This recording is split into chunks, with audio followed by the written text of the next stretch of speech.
Patala watu le malu tatu e kalisia ya e mesi po i o pai o na mau o mene tu la o le vainga sumata sine o tatu o onga o tatu mafutanga fatu spaia po tatu sa groups ia o lo fa pela ba on mo mo ya tu i pe o na ia ia fa mo ya solo mo tasi ia ne la fiafi ia la tatu tar taita ma lo mangale le o lo bolofa fa taila upu fa pea o na mato mawai ele ngata o se mato malama ia te oe a o me au ia mato o na mato i loe tau lo malo ia anga le mei o ia o ina pe i mato wai le se me suira upu wa lo finalo fa sino lo lai o lo o iai le ila o fionga anga le mai a mata la o fio ila o fa unga se fa mai vi ia o Yesu a te tele la amen amen.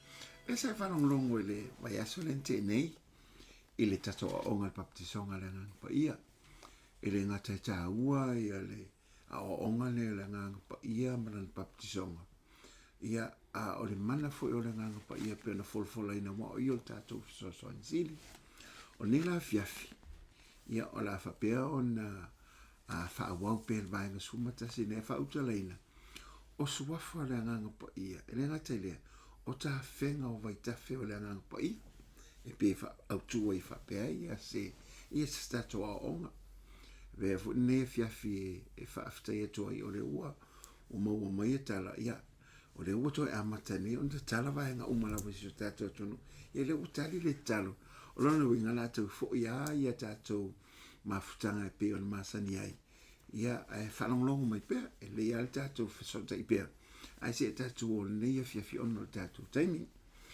ile fina ngalo ai o le tu mai na mtanga ia le tangata fata simaia ile ngata na faial tangata e folinga ia te ia a rona no to inga ia mafuta maia pite anela ia o onga pe na fa fonga ia ina ua anga sala tangata ma ua vai eseina o fainta nei le atu ona to e maua so ta inga le leile na ia ona folfola le iai e iai le taimi la fa pea ona toi fa le le iai le mafutanga le mai au ta pena la iai ala mai suke wisol fa tanga mo tangata umlamba po le laulani ai le tangata ai una toi fa ola ina lo nanganga a wola le tangata i le tino le al tino angasala ma le angasala tu fa solo le na mai atama eva le lana iai le tusi eskielu mana ia le upo le tuumala fofulanga le na failona no le fa peane seis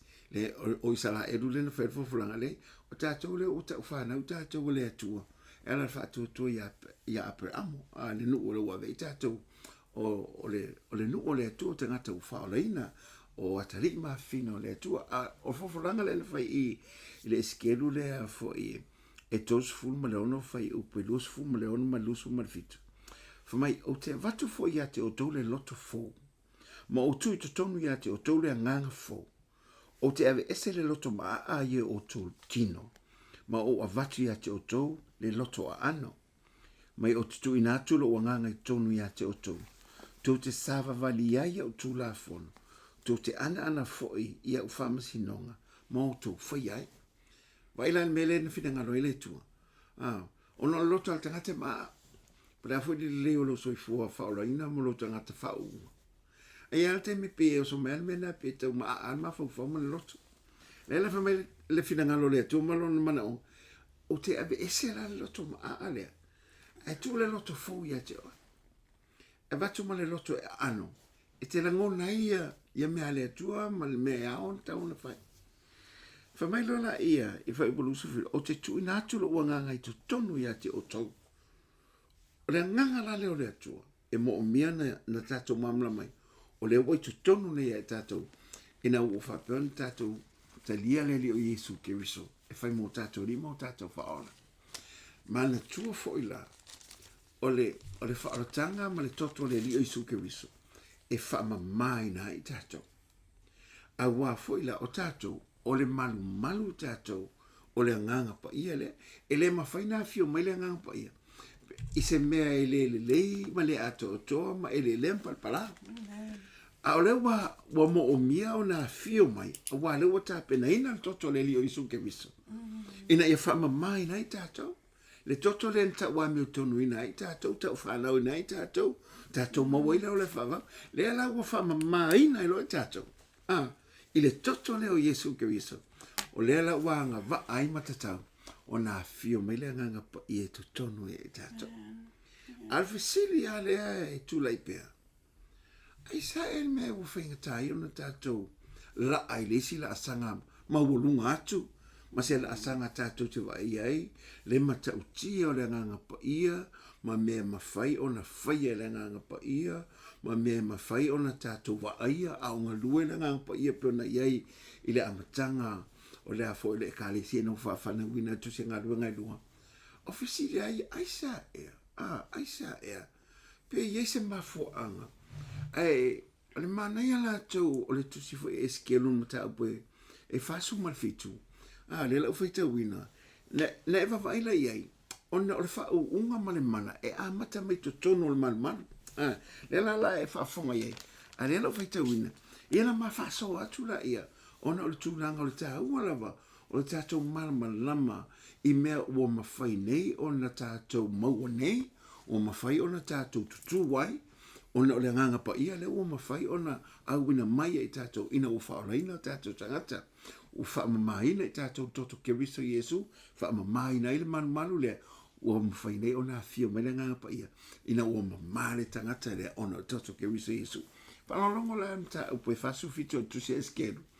Ala fai upula mo se tau tu fai upoli mai ela fa so tu ela ia ona ele ngata e fa tusa o tasi fo ni fa tusa le ngapa ia ele ngata o le afi o vai tafe ma vai puna vai lele ia le fa long ia fa mai ona toe fa foi le o ia tia o fai tu o le fale fa uta foi wa ele vai lalo fai tu o le fale sa sai a wana fa sanga ona ma fale sa sai na lui fo ile vai nei lalo mai le tuta matau o le fale le tu tonga o le fata fai taulanga o nei ave ina tu le o ile ala o le fai tu o ile tu i matu mai ya tai fata amilo ya ta ile ala i tu o le fai tu o pito i tu ile ala e fa sanga i sai fa auta foi wa ta fe atu le vai le tuta matau wal wane le tu sai le tangata sai lona lima le mano ona ia futia leo kupita yafe. Ona ia taita ina leo wa au ile tasi tu o le vai. Ua ngata le vai tapuai. Ua ia toi futia se isi yafe o kupita. Ona ia taita ina leo wa au ile tasi tu o le vai. Ua ngata le vai i tu li vai. Ua ia toi futia ifo se yafe o kupita.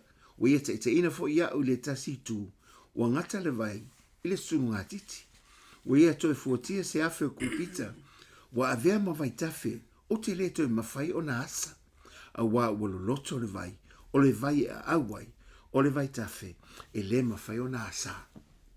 Baila i mea ia, e a mata mai le manumat. O le manumat, mantufa le sa e whafonga mai. O tātou le wa avea ni tātou o malu le nganga pai. O ila, e tafe mai to tonu e tātou la, ia le mana ma le ngango le atua ina ia wha manuia ai le to tele e ala i mea ua whaia le atua i longa langa ngai tone a te tātou. Whanolo fwoi la le la whasoa mai ia tina ia e loi. A o tuwha mai i ile mata upulawa lea. Ile mānai a lea o le tūlanga lea. O e whanonglongo mai ne iai. Lei, langa, whamea ko ni to. A tau te lilo o tau tino o le malu lea o le anganga pa i o le atu. Le la fa mat ia e tai fatangunga le ia la ma le mele o faitau mai nei ile manu le tafe mai ile vai le ma o fa o si tia le tulanga po le afo ile le mawolunga o ye nei ia la fa so mai tina ia elo ia o le tusile a isikielu man tol vai taimi le o la fa ta fe le nu o le tua they were amen mai o le mata mai la fase fulu o il fa balu o ina o tala noa mai lava iskielu I faalinga na faailoa atu e le atua e iai la le iskielu la lea e fasfulu fitu fai mai o le faalinga o le vai ua lua e ai le malu o le faautalaina na le iskielu e fasfulu mal fitu o vai tafe pe lo faamatala mai o vai tafe fa mai o le vai e tafe mai i walu atu i sa mai le feita toa o le malu ia a mata mai lu mo feita o le tafe mo le vai ia mai o le afene se te feita atu lava le yoane fitu fai upe tolus fulu ma le fitu ma le tolus fulu ma le valu a wa o I foi o lo tala no a Yesu Keriso I vai tafe amen fai mai la le fai upo le e tolu fitu o le toe aso le o tau saminga o le aso tele o le tau saminga o le tau saminga la le ai fai tau fai upo e lua la fai mai o tau saminga o fale apitanga is a feast of tabernacle fa mai ua tu la I Yesu ma alanga ua whape atu a fai e fia inu se tasi I nasa wia I a te au e inu ai o se whaatua I a te au e whaapei o na whai mai o le tusi e tafe mai o vai tafe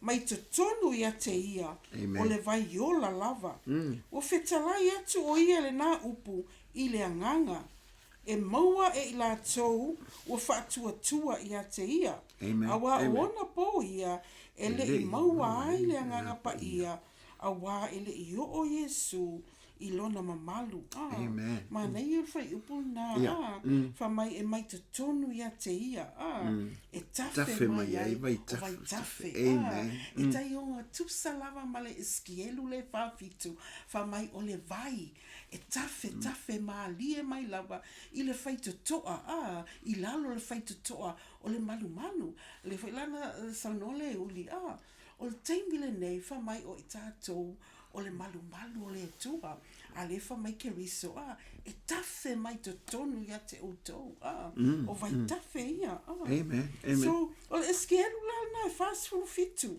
pe ona fai tawina e fa pe o fe fa pongai mai ai le vai ia le na tatu fa longo o le vai sa tafe ma lie mai I lalo o le fai te toa o le malu amen le tafe mai te tonu o so mai lo fai soa matalona na ngai mai lalo le vaile o lona winga o le mamalu o le atua amen le mea o I le mamalu o le atua o ia lava e tafe mai ai ta fenga nei po o vai tafe nei ia ole afini ole tafe la le vai a fai tau le fai upo e lima fa mai ua sau le tangata e lona lima le manoa na te fuatia le vai e fua atu ua afe ko pita fai si mau ia fai sina e mo ia ia o tafe ua umi ale mele tape vai pa mai pe tu se le afe fitu se lau lima sfulu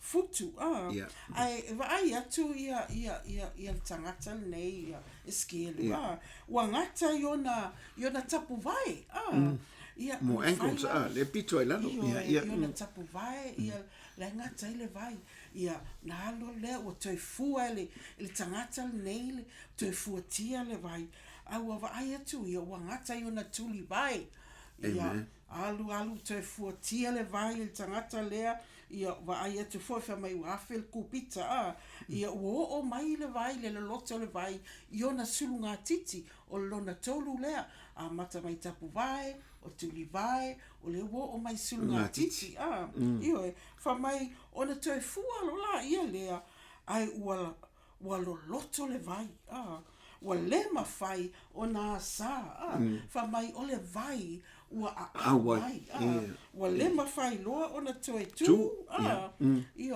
ua a mata loa na au Ia te o malemo watu wale mena le wale mwhainena tu wa wale loto io ma e pe se ata le mamalu o le atua ma le ngalue mai o le mana o le anganga o le atua fa mai e tafe ma lie mai lava ma hi uloa ina tafe ma losi le vai tafe lea ma ua loto lava alu lava lau faitaunga o le fai upu lea e sile mana ia fa mai o atu le vai tafe ua tafe ma losi le vai tafe fa mai ua o atu i fai upu e vale o le iwa fa mai ua tafe atu i lau whanua tua oi ua tafe atu i lau whanua o la au ua ola mai la au ua io e fa mai o fu o lau o la au o whao ngā ina lea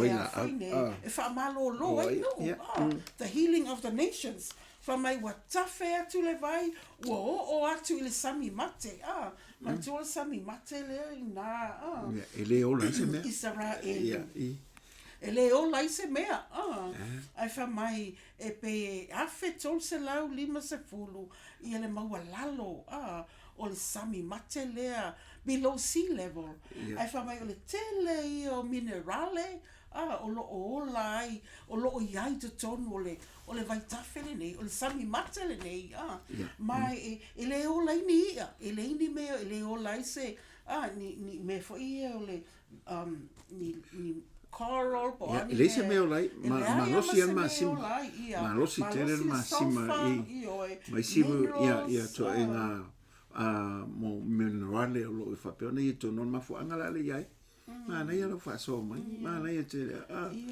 ma e a foi nei o mai lola iai le wola la au a wola lo penga o le vai tafe lea fa mai ua malo lo ai mal sami mate o malo lo ai o ola la au o toi fa le leia la au toi le leia o ela ma le ola la le ia ma e sele matango fi awa e pei ole o se o onga le mo tatou e fa apea fo le tatou fa tanga ina le vai tafe le nganga o le tu e tafe mai i o tatou wola po wala va me lo matu tu po wala va me fa le tonu e o le healing of the land e fa mai le tu le lua coronito fitu Lua no Chronicles no fo inga tupu e fitu fa Suafa fa mai na te fa malo lo tatu nuu pe a fai tatu te sa ili ia te ia ma fa tanga ia fio mai lo na mana fa mai le la tatu te pa ai le there's a challenge le mo tatu fa mai o level sia na ia le vai sai tapu vai o mai tuli vai o mai sunga titi o lava ina le mafai le ona fai na tu le mafai na tu a tatu va ai la i va nga ye tolu o le tapu vai o tuli vai o sunga titi a tatu va ai fa ale ma fau i ai i se tangata o lai alu i se vai tafe o lo o ali lava le tele o lon tangata o pe na le tapu vai le ngata le vai le te fau ai mta alo ai o lai ma ko i ali uma lava lo tangata o mai i o tuli vai o mai i o sulunga titi a lot of you is seen if mai you know le nei upu pe se challenge pa se lu itau mo itato e mana o le li finangalo le tua ia lilo o ia ke riso o tatu tangata e le tau ona toi ali o tatu tangata i le tūlanga fo i le ua oti o tatu tangata tuai ua lilo ia ke riso ai e ao ona tatou au. It's like an immersion. Kako ke a Lo fia. lolo fia I Amen. tatou. I le vai tafe I le anganga o le tua. I le atoe whai au tatou loto. And it's a place of surrender. It's a place where le koi control e oi. Wale nā tūranga tangata e manao ia in control. Oi, o le e tū o vai. O le e tū o vai le mau wala o tū. Po o hata whenga sau le ai. O le mau wala o tū. Tu se le te whalangolango ia te oia whamoe ia te oia. Io e whalangolango lava I lota I loa. I lota mawhauwhau. I lota poto. I lota malosi o iai. But the Lord wants to take us to another place and another level in Him, where we are fully surrendered to the Holy Spirit of God. Ia mawhai ai mea lo whinangalo ia whai ai tatou I o tatou o langa. Leo tatou vai I se ata lea po le whaalinga lea po se vision e na ave ia eskielu. O le mea lawa I tafe I le vai tafe e manuia. O le mea lawa I tafe I le vai tafe e ola. E avea ma mo na lau o la au I o ola mai e whaamalo lo ai nuu mantu nuu. Amen. Le me whara le sami mate lea. E matua e matautia le mafia fia o le minerale lo iai. E le mawhina ma ngoto I se mea. Ma se tasia o sa whapena se si I. Ma sa whapena na otu I le sami mate lea ma. Whamai e upo pea. E le ma ngoto. O mo le mafia fia o minerale la le e tonu. Ma le ma rosi o le masima ma le Suafa le e tonu. Ia, ai vai le iai. I le se malo se masima le pea o le tafe mai la tafe ngani. Amen. Lona winga tatou wola. E te tau o matua inga wai. I le tua. Pai se lava le vai teimi le nei.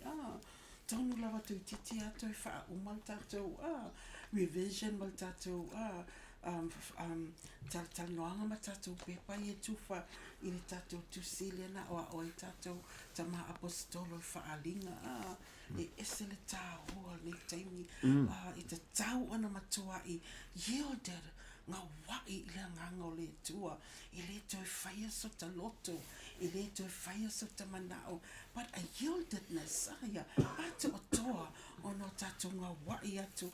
I le nganga o le li I lea. Le wha mai e pei o se vai e tafi. E iai ale fisili lea sa fisili tangata. Au te le I mana tua lava. Whai wa leva lava. Wha teimi fau lava lo o langa. Wha kerisiano. Whanau fau wina. Sa fisili tangata le whai launga. Ai wha mai ala na fisili le I ma whaina ngalo ia te au. Whai mai. The Holy Spirit is inside of your spirit. He lives in you. But how much of you does the Holy Spirit have? E pia fo ele o lo I tono le nga o te tono e te oile nga paia. A le ase te leo so tu inatu po so fatanga ino le nga paia ia te oe nga lue ai. O le ale awa o le te leo le o lo fatanga ino le nga paia nga lue mai. O le te leo fo ile o lona nga lue atu ia te oe. E fa atusa le malosi o le nga lue mai le nga paia. I lo fatanga ina o ia nga lue mai ia te oe. Because he's a person. The third person of the Trinity. But ele fa malusia me le tua. A fa pe ati le mana oi. Ele nga lue ele ma fai ele sa va pe so nga kaka oe fai le ma. Ola me o de ele fa pena. Nga o le tua. Ele ungi attribute o le tua. O le fa malosi se mea pe le ai. It's a gentleman. Fa penga. Vai foi lon fatu sa le na usa o le taimi baptizo nga Yesu ke viso. Ele isa o se liona. Anga sa foi lo fatu so le lupe. Gentle. Le la e anga I mai I. O oia la e a foi e ele le ki mal tatala.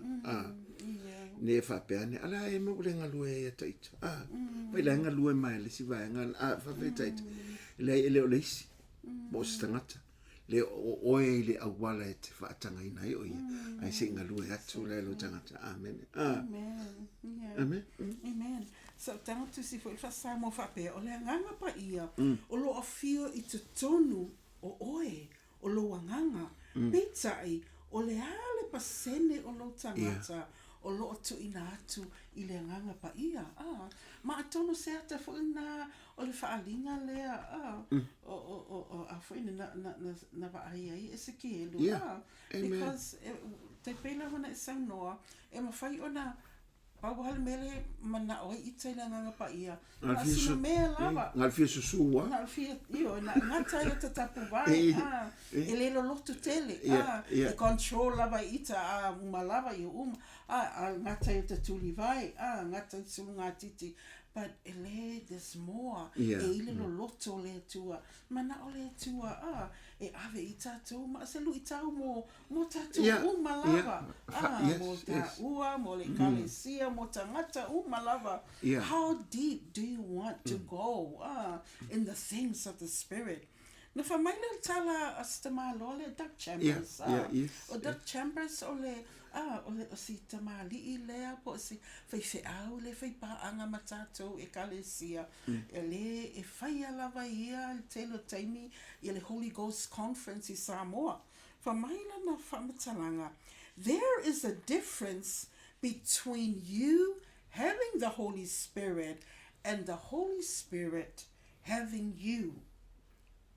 It's a bela vol fisidi le sa ole sa le senga o le nganga pa ia o lo afio te tonu o you having the Holy Spirit and the Holy Spirit having you ma le nganga pa ia po le ale le tūlanga o lo e ngā wai ma e whatanga ina o ia ina ia ngā lue i te tonu o lo wola ma o lo wola amen ia e aina le si ai le te atu i le ia pasta tal no i Suafa le nganga pa ia ia e se le tā ua pe e se le mana ia wa lu i tau e lo loto whapea e ai mea ta te tangi ai le atua ta te valaua tu ia whailo mai ai si mea po ni decisions fai unga se sosoani wa fai lava ya uia wa te tope lava ya uia lo ma fau la titila ai ma te fa be sili mele fai mele ai umai fo o fali tonu so fa be o ka fo se te leo se o lea o nga ia ita ia au te fi fa lo tu lava fa tau atu ia le fa matalanga lea a Pastor Duck Chambers amen as long as our feet touch the ground or the bottom of the river we are in control and you have the river as you let go the river has you and will take you where he wants and where the river is flowing. Amen. This is the kind of movement the Holy Spirit wants. Only then can he use you to accomplish God's will. Get caught up in the river of the Holy Spirit and go to the deep things of God. And that's a quote from Pastor Duck Chambers. Amen. O lela o tam fai fa Samoa. Amen. Fa pea. A fai o lo ma fai o na e tu i le vai. O lona winga e le aise malosi o tā whenga i a te oe. Amen. Ai a fai e te whaatawhea. Amen. Wa e whaatanga ina le vai tawhe o le anganga o le atua e ave oe i le mea e fina ngalo i ai ina ia whao ngā oe. O le mea le fina ngalo i ai le atua a au i le vai tawhe o le anganga pa ia ma ia e alu atu i mea lo loto a le atua. Amen. Amen.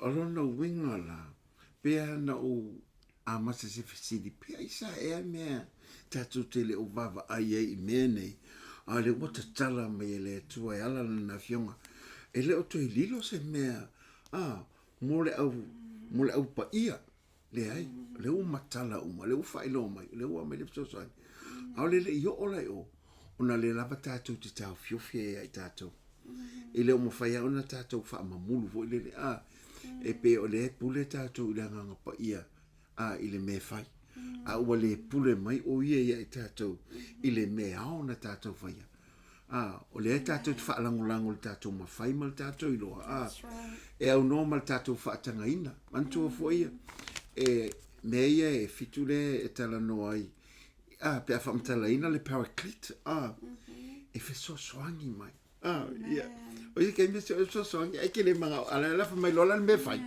a ule e fai alo o al tele i sta ngata fa pena a sa se so soangi e te fautua i e fai ai ume fo a lua fai al mena ia pe o tatu fa penga o la e fasili nga pa i le me fai au sa no me le nga pa i le me fai ai a lua fai alo ma fa o la me ngal pana lua fa pelo ta fio la le ngang pa i po fe foi ai le wa le fai le me le fa me le ngang pa i fai o tele mi sta ngata fa pena o jo i te pita ke o to elo te ita va pe e va ia to e la woleanga an to e va vai me le ata te po ia la woleanga va e la me la fai a wa woleanga ana e fa longo le mena fa ia to e pe tato a tato fa longo le me fa me le ngang pa i o le li ma tato sta ona manuia lo le isa se lo le ngang pa i me ele tu puata e lo le ngang pa il me la ilo va fine mo lo watari e lo le tulanga la ilo nga luenga lo tulanga la il te mo e lo ma me o ai se un po la tato wata ma wa tato ai le se fa mamu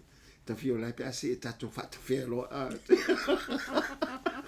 ya va bene ne un ma tu lo le fa pero ok passa ya ole o ia fa ta fe va ta si tato ai se tato va ai in me la fa ile tu wa o ta fe e te le toi tu il mele na ya e se le mele te le ni fo le se wa ngale na o le va fa ngota vo le un pensini ta fe lo la vo le lo po fe la ya ta fe le vasalo lo le lo me ya te po fe el o ki paki nga ya ya esa vo fo le mele o no ya ele i lo le nei vasalo la o sai ya ni fa mo ya po fe me tau no fa te te tau no i mele le pa fa te fe o le ngale tato ono tato man le ngang pa ia o le le no le ngang pa ia o fa mta pu e tolu sfulo no tu simo mo a konito fa mai polo ma tu te le lo o to man le ngang pa ia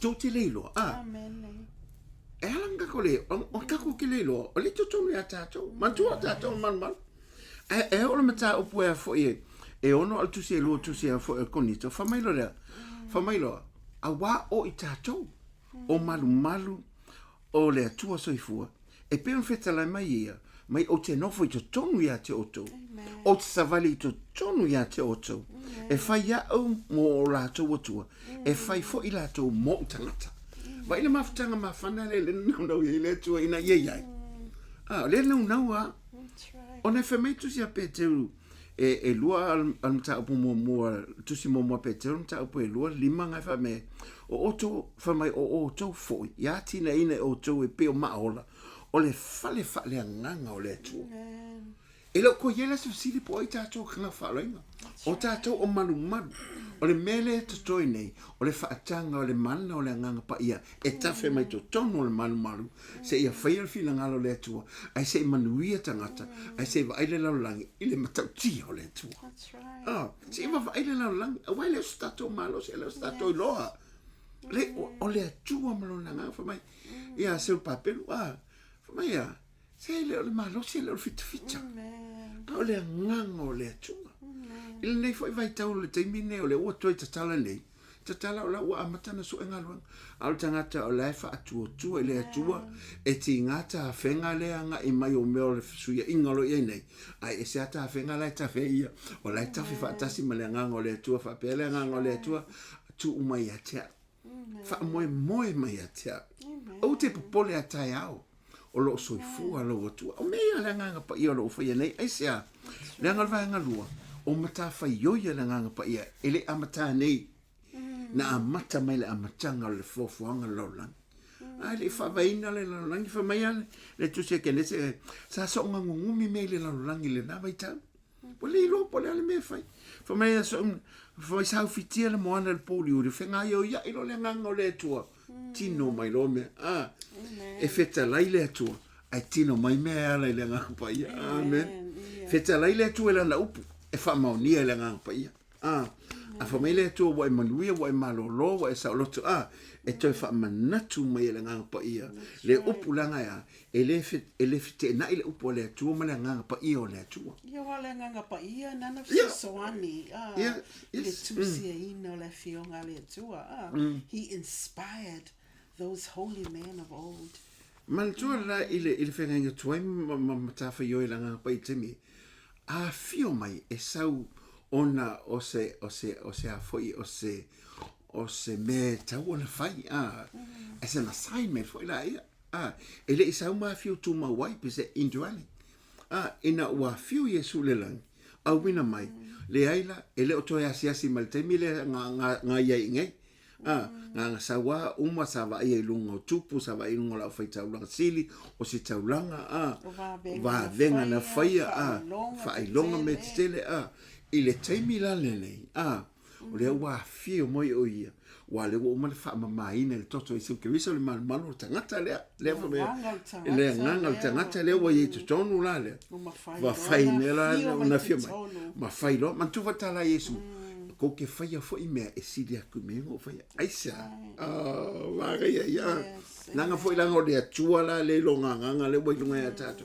e le fa pe ko ke faia me sili onga o kou le ai onga o le nganga pa ia la le o le atua le wai ko kongu ia kako o ma faia onga kako faia mea o ma kai pe o kako kou la unga malako kakalo i lunga o mai fa malo aisa e le o le malo sila ai onga fa ma o fa maongi o so ngi leng folo mo tato le la wai kako wa va ngomo kako amen amen o va venga o fai longa le makau fala ile ngaluanga Yesu e ilona tolse fruta usanga ilona tupu ai nga peia o tato tala noa i mea le atua alu ya o onga i sa ye ma tu ven su e tu sulon te usanga le tono mal le falongo e sa ilia a ina o le temi wa matala na ngaluenga o i longa fio mai lo le nganga i o le tu lunga ya te ma ko le yengi va venga nga fai momo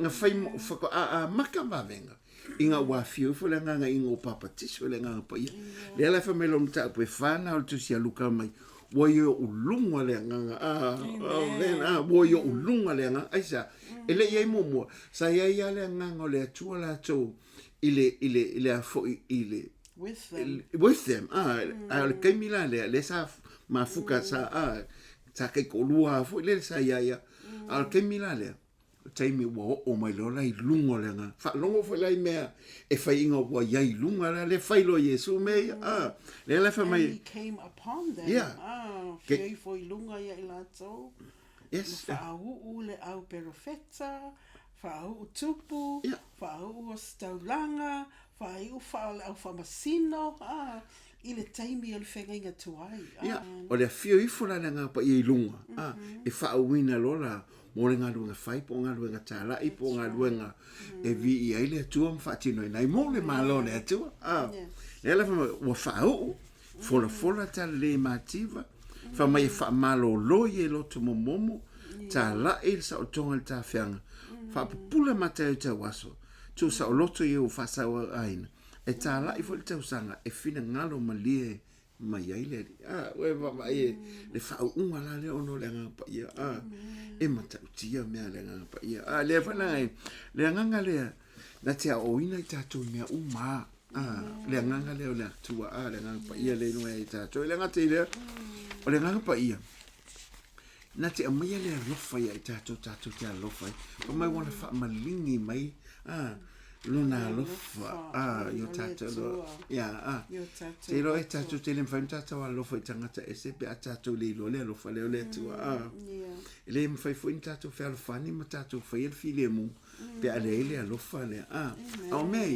o mea le nganga o le tua o mea le nganga pa ia o ia nga le leima ia e tato le nga tena e tu mau ia te o tau ia o ia te tonu ia te o tau le nga o le polo misi ma fa moi moi ina ia mafuta tangata manona atua ina ia fai loa le tangata e te le mal matauti o le atua le e mawhai ona la ngā lulu e whaatasi ai ina ia whaia me te tele tu se tani e loa mai au la tau te I loa le atua e whaamalosi la tau ma la tau whaia me te tele.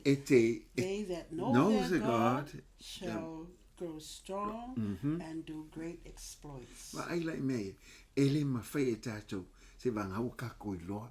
O le mea whai lea lainga whai ngā mea o ngā ka na tātou whanongolongo ai tele i loa te sa ili le ia i tōna ala na whionga ai se whai loa mai lea toi ai tātou e ala le mana lo na nganga pa ia o na whai ngofia le na e alua i le toi papole se mea i se a wai loa atu wai loa mai a i lau whaalongo atu lo na leo lanta i ta inga i ate o ma mea tūlai mai e te loa o le awa le atu e ala lima te ina le nganga le atu e tātou amen te le o isi mena ia o Suafa la ia le la whanongo mai e mwha umatu ia e se wale umari fitala no o mana ia le o la ngona ina ma mano le atu ne mea te tonu fo le la ngona ina mai le mea lo fa pe le mai mo mai langa ele fo i fua le upo le atu fa mai fa pe te fa i lo le upo le atu e lo atu e tala no ai le loto te ngate fo ia te aisia langa mo ma wala nganga le atu i le upo le atu amen te lua mea ia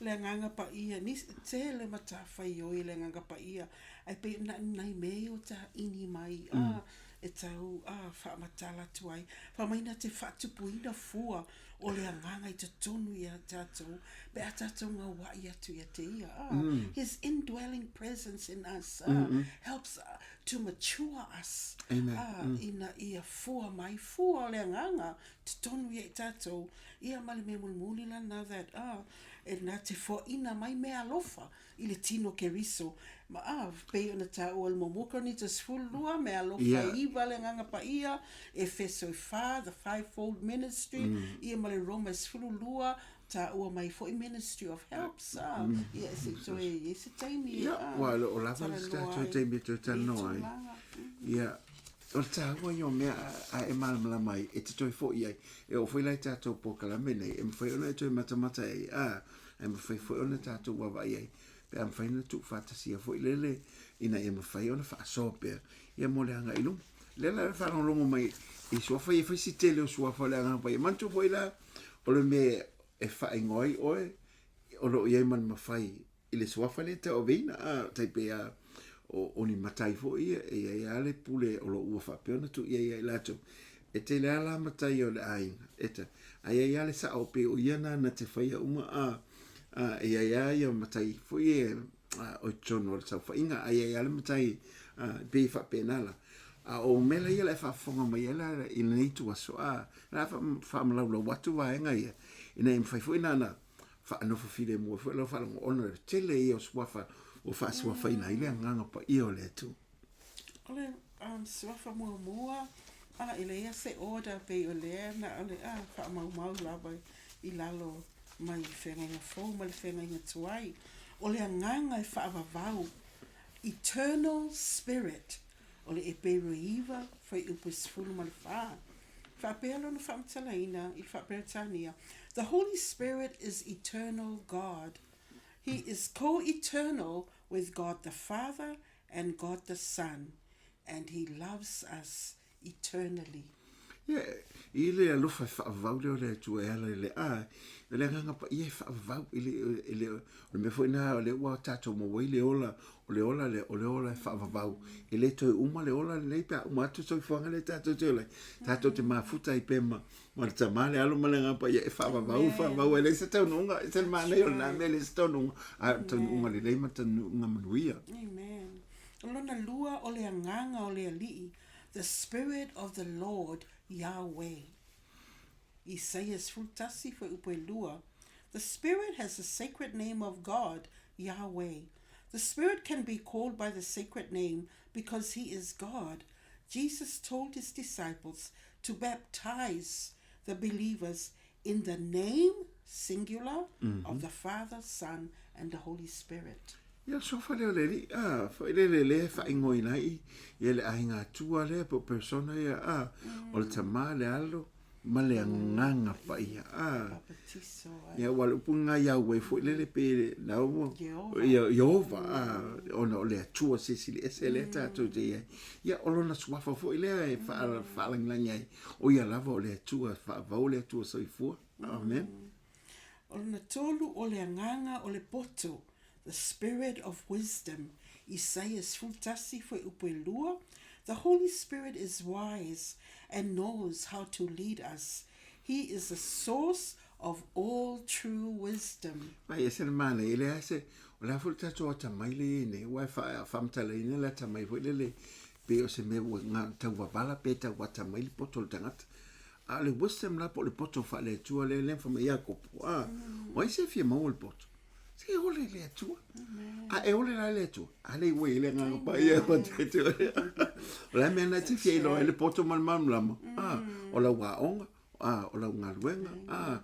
Ia po o se pisinisi. Po la se me te lo. Fa e mai le tu poto e fa ia. Fa ngola fa na. La wala fa ia. A fa atu le nga pa ia. O so to le te li tamati. O so le te. Ai tia. E mai te ole poto e tau tala tamati. Wala te te watu ai lunga. E au matua ati le no malore loto mal fa ia le tamati. Ai sa. Se fa ile File tu talo le tu. Ase amai la ngang pa ile poto ia te oi. Amen. Ye te raisi me ngol tatu te mi au ta. Ole nganga ole mafau, the spirit of understanding. Ole mafau le ia tu spa ia Samoa. But the spirit of understanding, Isaiah 11 verse 2, the Spirit comprehends our needs. Jesus said, the Spirit will help us to understand. Ia wa fila a mau me lola le poto. Na wa tule re ma fa ile me. Ma fa tonu e fa ia. A te le fa ia se me wale wa ba tule poto ia te o e mai le tua. Ia wa tule re ma fa ia. O le mal le te le popole. E te le fa fu te me fa pe e ta wo tango te wole anga se me le. Wa va tu ala mal le amale tamai. E fa ia lo me le. A le nga pa ia le na te fa. E va tu poto. Te va tu mal. Viele ni anene. Lona lima fa mai ole anganga ole fatonunga po ole fautua, the spirit of counsel. Ole fatonunga le sa wai I le fa apertan I fa Samoa. Isaiah for isfultasi fa upelua for mai the Holy Spirit counsels and teaches us as we grow in Christ. We need to make use of God's guidance by letting the Spirit lead us and teach us.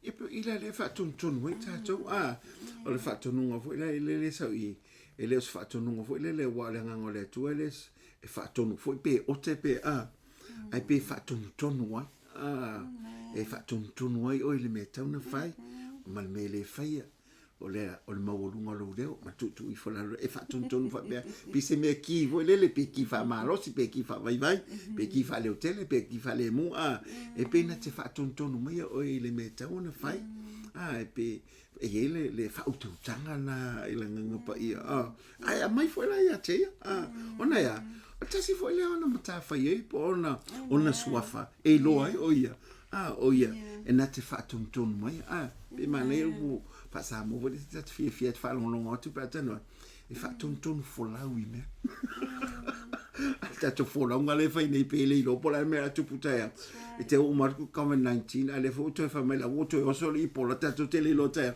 e fatun le mu mata to le ngale file mu pe o ia sa ile o se mala ma se ba ma ia te o lo tele mo lo fine amen Ole nganga ole malosi, the spirit of might. Isaiah sultasi fe upelua, for may the Holy Spirit is a spirit of strength. Jesus said that he would give us the power of the Spirit in Acts 1 verse 8. Ja, le nganga le man maso man tu fo mta upo on fa upo fulo tu se a Efeso. Yo to loto te tele I le li ma le malosi. E le o se malosi la oi po se malosi oa. E le o se malosi fo e facete si po se malosi fia fa sausilia I pe fa I lo ele. Le ai. O le malosi le. E fa I lo ele malosi man tau tia o le tu. Ale nga pa ia na te mai. Te lua ia Suafa ia le isa ia sultas. Foi po lua. Ia ona fa o matele ia. Ia ole lona fitu ole nganga ole malama. The spirit of knowledge. Ole isa ia sultasi foi po lua. The spirit does not lead to confusion, but to true knowledge and clarity of mind.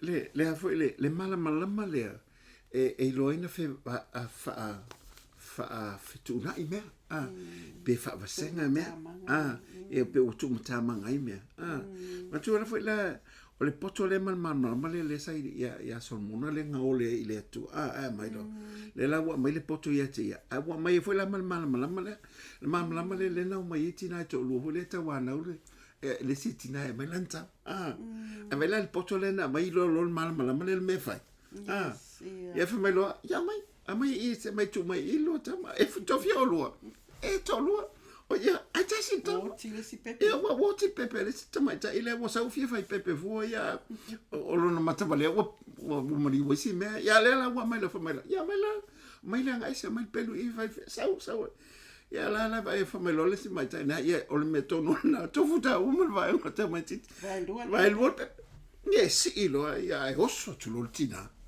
fa palasi lunga fa melo vai la mal le ono il poto le mai le tu fa mai lo la batala somo vai la oi vai fit abel mai taile pepelo mai taile santa mai ja langa foi langa le nganga this is the spirit of the Lord at work. That's right. Yes. At the time when it's needed, the Spirit of God will intervene, and it will show how powerful and mighty the Spirit of God is. Le mai nganga la mamlam.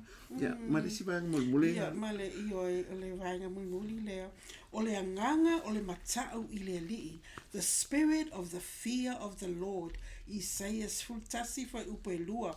The Holy Spirit will always lead us to respect, to revere and honor the Lord. God is to be given awe and reverence, and it is the Holy Spirit who inspires this attitude in us. Te lo el temine. Wale o te tutusala. Wo ai le tu wo fai tanga. Le se ava. Le fo se minga. O fai tonu fo ya, tu lo fo ya pe fa no. Fo le va ma le o fai ngalwenga. O ya is tanga te wala to le lo le va. Ona ya na tu te le lo na va mamata u le tu. A le nganga la le tu. O lo I tonu e tato. A tato mai tato sani. E te lona e whaaroalo ia te. E a mai e ia le loto le e tātou. Tātou te mi ngau ai ma tātou whamanu I le atua. Ma tātou walu lofa I le atua. Ono mea umo e whaia mo I tātou. Ia au wha uma le nei e whiawhi ono tātou te. Ina ua uma le a whao le ofa. Ni mato atu le fo mare whanau o laiti. Mato fo e mauta ele nai vaiala. Mato woa papa ule tai.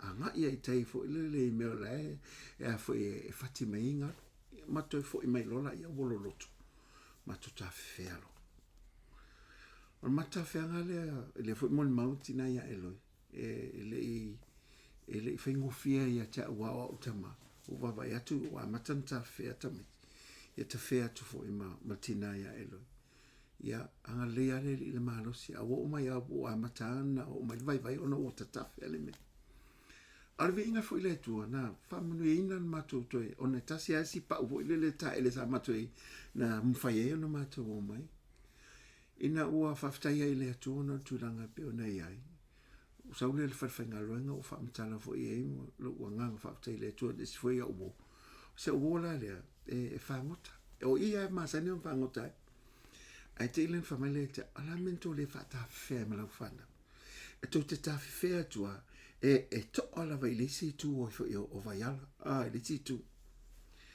o fe to te le lo fa mai onga anga fa pe e te fa a wa pe ai o malo malos e malemo se si o to pe mai mai le Ale wo pe o mai lo loto. Nga ma ko le fata fe sa fa ngo fata fe. O te le lo me ma tu te o ia. O te le lo. O lo ma lo si ma lo poto. Le no te mo fa na ia ola o ma se fa na o ma tina. A fa mai se o le. Anto fata fe. Ele aia ma se a fa ina oto. A ngala le fata fe. O nga o te le lo me fa e tau no ia. O te fa pe atu e alan tato le fata fea I vai tafe o le anganga. O na tato te le imam lama le leo le atu o lo fatali mai mo tato. E fa mamulu lor tato lo ma le poto ma le malosi. O na tato o atu le sila asanga o tato o langa sintia. O tato le mawhaia fa manuianga ma va venga le atu. O no me uta pena le anganga pa ia le atu. E fa manuia le atu e ate, oi? Ryan fa so tana tu langa lea. O na no fa fitai la vai le tua. O na mo meo sandbanks lai iuta ai I lata I tai. Sami I o le lai ta fa fa ata mai ti ma o mai la to shells ma mena ai le fia lava ma mato I lo o le wa mata na sau le tide ma a fa fitai le tua ona o le ile va alele ai sau e alu I te tuila po o savai po fele va alele o ai tu va alele o le alu le va alele ai was circle mai o matolunga ma dip fa bela na apa au pe wale ai lo ma se file mo lo loto fa tu lo ya le uli pe o tanta to wo yuta tato wo yuta o sua me altai. Au matana sua me altai ma mato le loa wa matana tatafe mai male tide ia ai fa ftai ile tua ia pe mai lava lo loto taimi na usul pese ia no usu ale o mato pese po ile le ma se o fa na ele ia le mai le uri o lava nei lo mai tapaiti ta boleta ia pa me le usu o mato pese ia eta ma fai lava ia au ma toso le mato le mato pa o fai po te le pa o pese pa o loli na vai taina Eu fio mai to lule. ia pe ala la enjoy and fun now Ai le lo me lo le adventure le usu pese ai toso ta ma falta mai toso ma au ma toso ia le pa ia ai fa fetai ile na sau ino tato ma na puipuinga ia o se tato fa sona ne fia pe no fa so atu ma o fo martina tato te lolo le tua ala na fionga tato te le popole se me tato te fata fea ai awalo ye fata se i mai tato amen ia fa manu tele le tua ye te ne aso fa manu fata ia tu tato e kalesia il to va lava pale mai lungo tato I tu laule lo to fa so ia ato no vai so fo ia la isi swing ala to tu nai fo ono le wo tatala mai pe ona ele ni tu langa fata ia ile tua ia ono tali talo fo pe ona ia fa fo el malo ai fa manu tele le tua ia te to ia manuia o to ainga manuia o to fanau manuia nga luenga manuia business upu altusi ia manuia to fafo ia luia to ulfale ia manuia fo ile me fa ia o to nga senga ia manuia fo i me umala pa ia o to o le tua lo tato ona le ai o ia lavo le tua manuia ona Suafa Yesu amen.